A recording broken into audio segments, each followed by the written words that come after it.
여러분 안녕하십니까? 이재명이 이 환송식을 맡고 있는 서울고등법원이 이재명의 재판, 첫 재판을 5월 15일에서 6월 18일로 넘겨버렸습니다.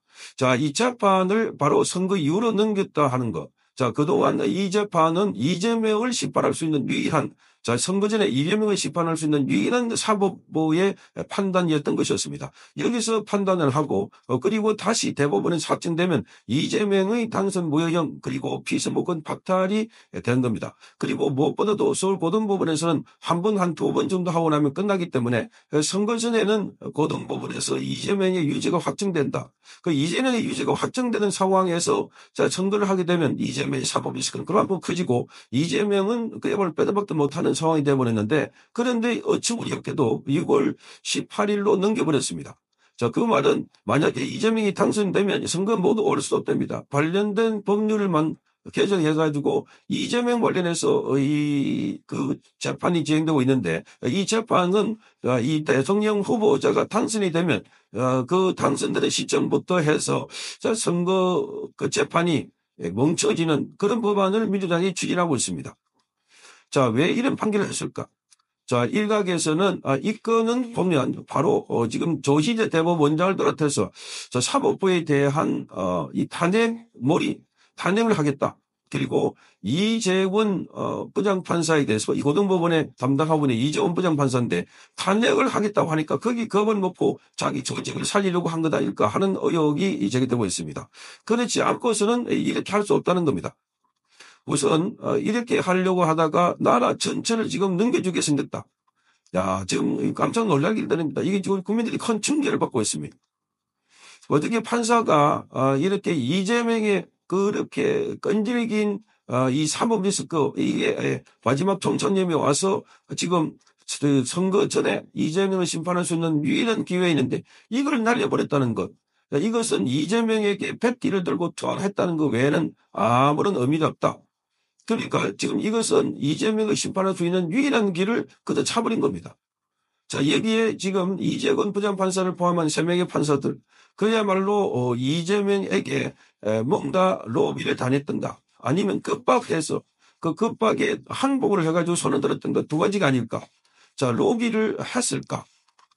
자, 이건 합리적인 의심인데 그러니까 과거부터 이재명은 이런 사건이 있을 때마다 로비를 했다. 그게 바로 권순일과 김만배가 만나가지고 이재명의 자기 형을 정신병원에 감기를 입원시키지 않았다 하는 주장을 했다가 역시 선거법 관련해서 그때 로비를 했다. 그렇게 해서 김만배가 1심 재판부에는 180억을 썼고 2심 재판부에는 씨알도 안 먹히더라.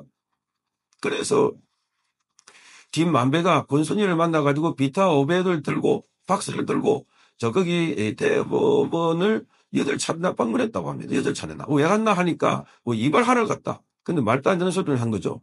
자, 어쨌든 비타 500을 들고 가서 그래서 나중에 50억 클럽에 거기 명단이 올라와 있는 사람이 권순일이다. 이재명은 곳곳에서 이런 로비를 했다는 소리를 많이 듣고 있습니다.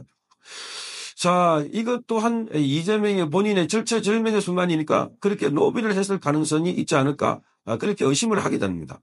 또 하나는 자, 여기 이 판사가 바로 이재건 부장판사.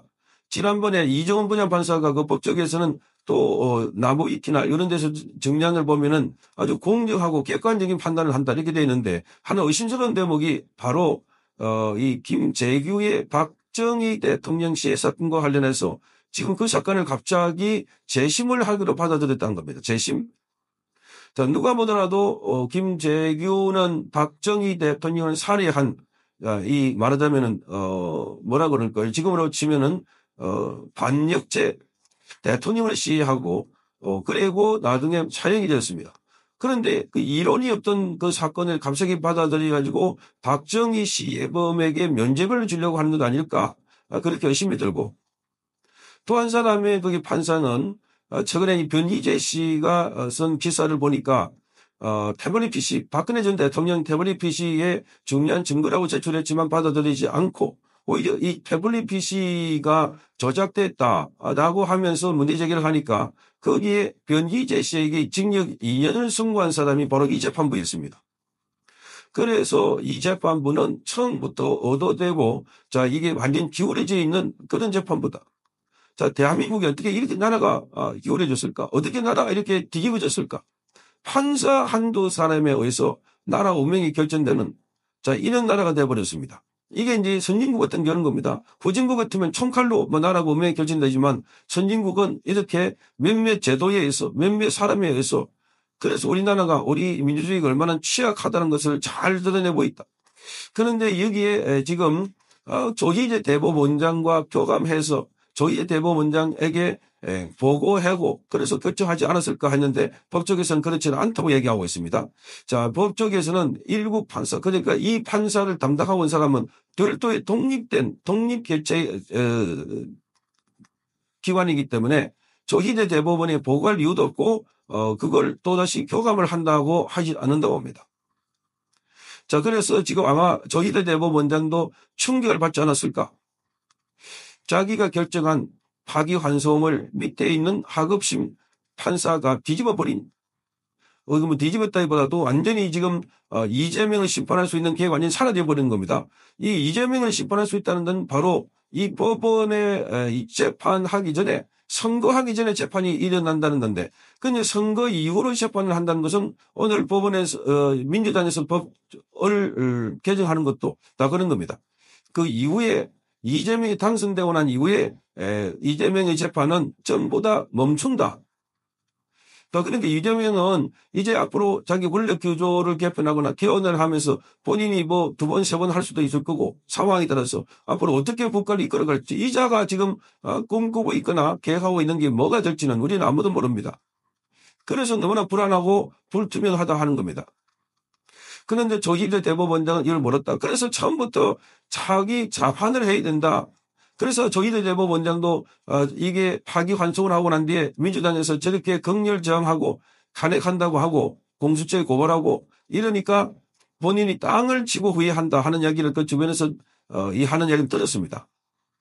그러니까 이런 상황을 보면 법관들이 너무나 나이고하고 나약하다 하는 것을 알 수 있습니다. 자, 이번에 판결을 낸 걸 보면 6월 3일로 예정된 대통령 선거 직후로 넘어가는 시점이고 법원의 중요성과 공의성을 지켜야 할 헌법기관임을 고지할 때 이건 저는 도저히 납득이 안 되는 대목입니다.